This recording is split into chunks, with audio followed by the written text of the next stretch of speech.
Thank you all. And as you'll hear today, Chicago has been a critical part of the success of Honest Tea. I want to tell you the story of how it is that a professor, that's me, and his student, that's my partner, Seth Goldman, started a company to sell Honest Tea. And you think about it, a professor and his student starting a beverage company, that should really be a recipe for disaster. Yet somehow we grew the business from 5 thermoses to over $100 million in sales.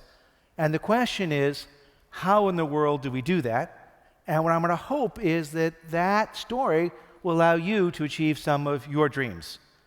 For us, the answer was really a combination of passion, luck, and economic theory. You'll hear a little bit about luck.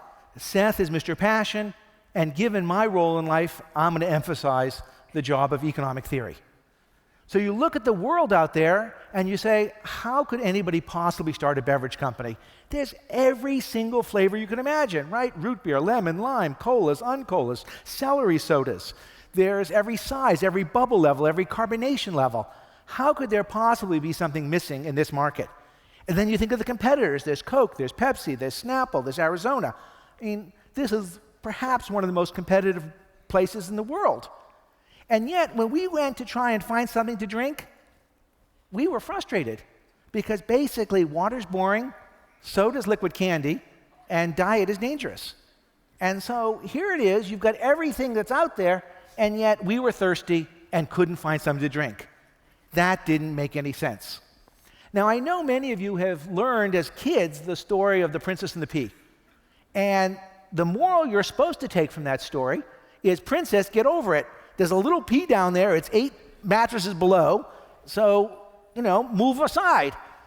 I think that moral is backward.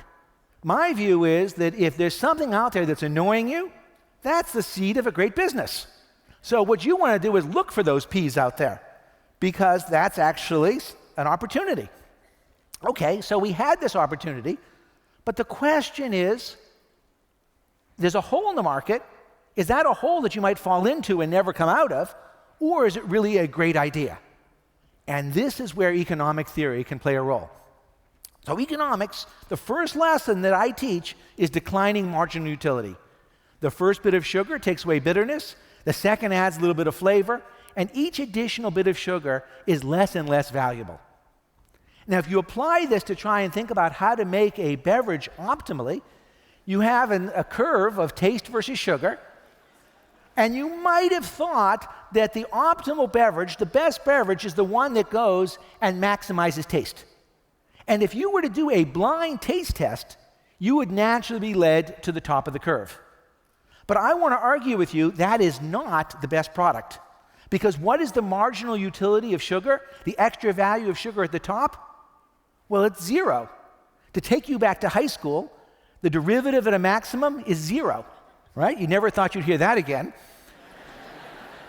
And so what that means is that if you cut back sugar just a little bit, you lose nothing in terms of taste, but the customer saves calories and we save cost of ingredients. So that says that the best product is not actually the one that tastes the best. It should be a little bit less sweet, or maybe a lot less sweet. So theory was telling us that we should have a less sweet beverage. But that was still the question of what less sweet beverage? And for literally 10 years, I was stuck on the idea of mixing orange juice and club soda. And I imagine many of you do that. The problem with that idea, in my view, is that if we did it and we succeeded, ultimately, we'd be test marketing for Tropicana. They have great orange juice, they have great distribution. So they would go and take the idea, they would copy it, I would be bitter, and Chicago Ideas Week would never have invited me to come speak. So when you think of starting a company, you have 2 challenges. One, how are you going to get on the shelf?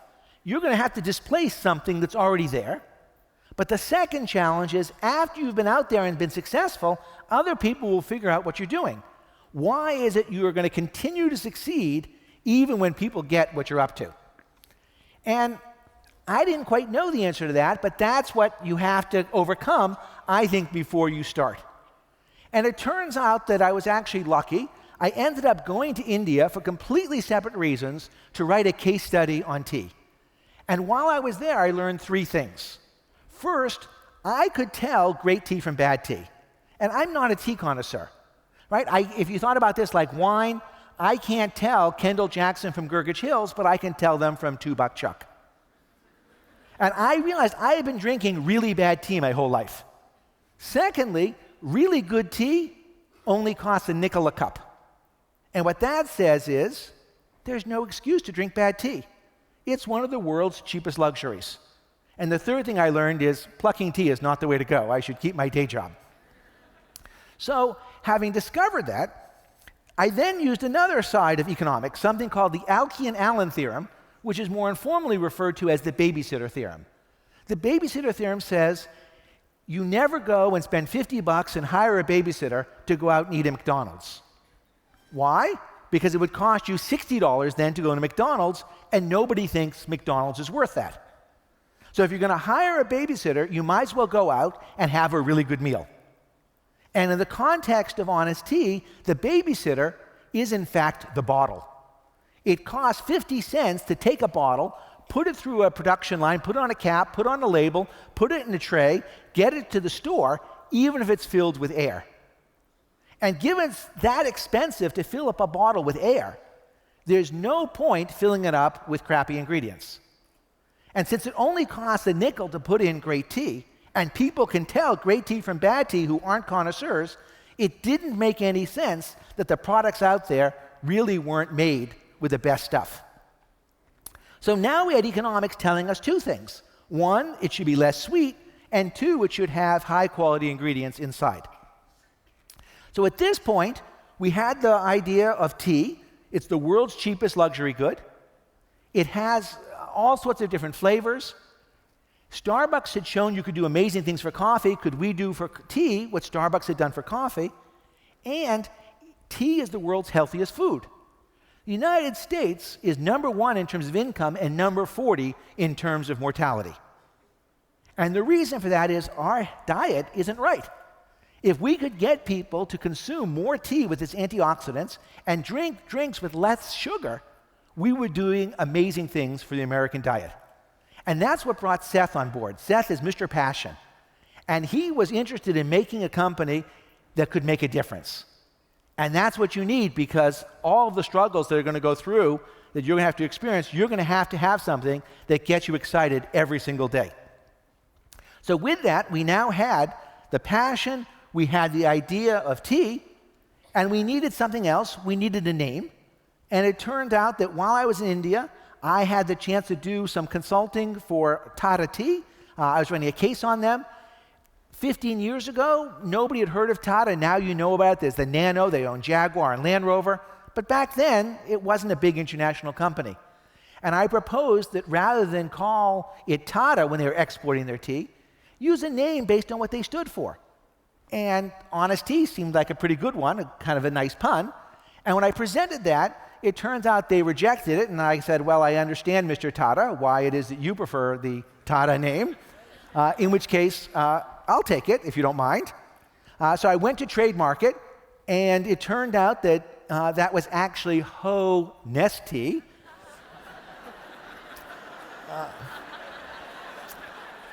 I said to them we weren't interested in the Ho market, but that didn't make any, didn't work. So that led us to add an extra T and a space, and that worked fine. So a quick lesson there is you can spend a lot of money on a title search and a trademark search, or you can just do it, see what happens, and then fix it. And now Mr. Tata, he likes the product, so everything is right in the world. I believe in the lean startup approach that you should do things quickly. And so one question is, how long did it take us from the day we started, we had a name, we had an idea, to our first sale?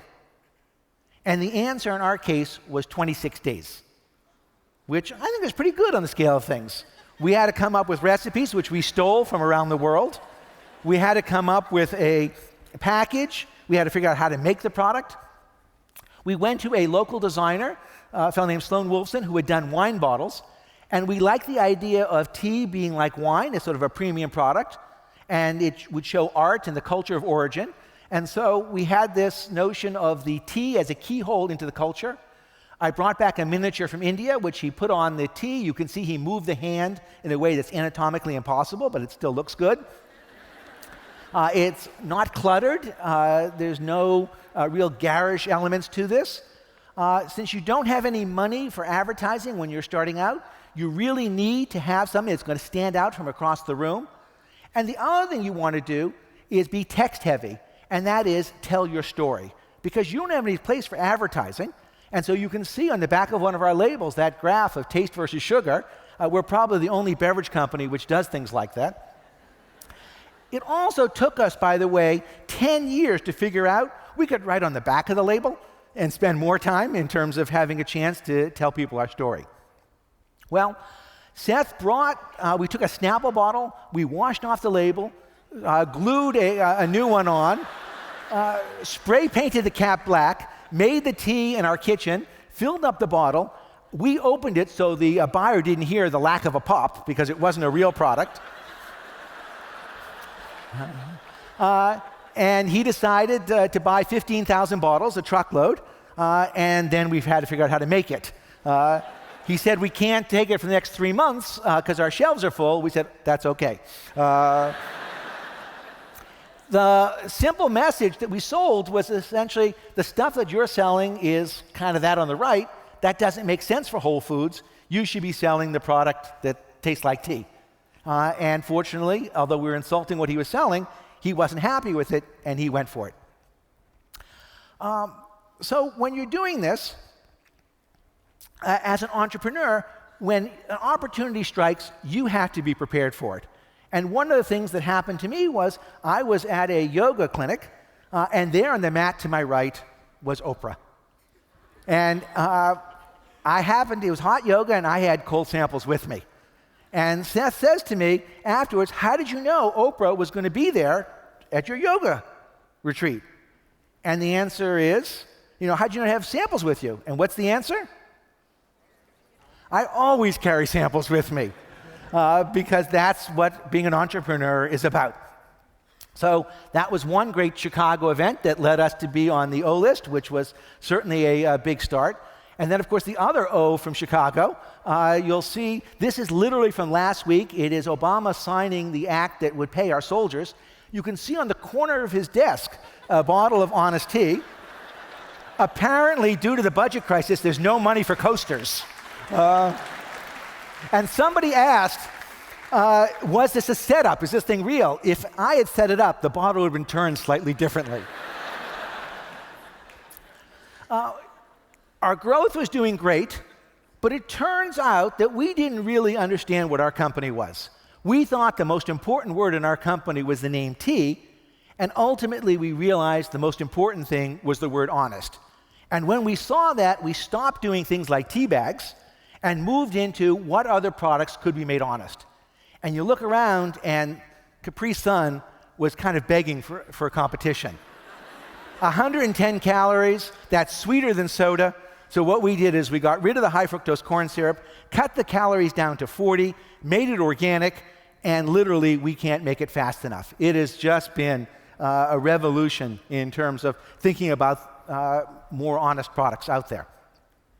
Our sales continue to grow the way that you'd always like them to. It turned out that Coke and Nestle broke up their partnership to make Nestea. That allowed them to each have an opportunity to expand into their own tea ventures. They both wanted to approach us. We weren't really keen on selling, but on the other hand, we weren't really keen on competing against both Coke and Nestle. And when what you're doing has the social responsibility inside the product, the opportunity to have Coke's distribution arms helping you was unparalleled. And so now, instead of buying 700,000 pounds of organic ingredients, we're buying 5 million pounds. And our products are available in 100,000 stores rather than in 15,000 stores. And our goal is to have a billion sales a year, up from 100 million.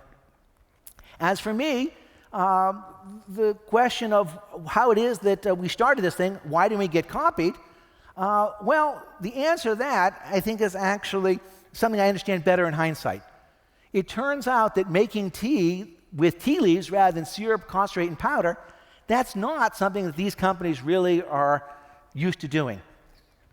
And there wasn't enough organic tea when you start, but I think some of the other key aspects in terms of why they didn't copy us was that there's a cognitive dissonance element.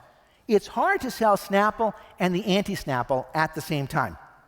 And so the way we want to go and pitch ourselves is that we are really tea that tastes like tea, and we want to differentiate ourselves from them. The other thing, I think, goes right back to Slava's point in terms of market research. We lose a taste test compared to Snapple.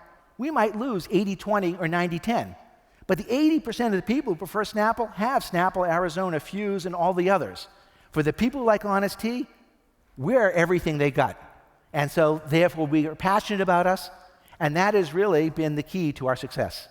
So I really thank you for the opportunity to share that story, and I hope you're able to achieve your dreams the same way.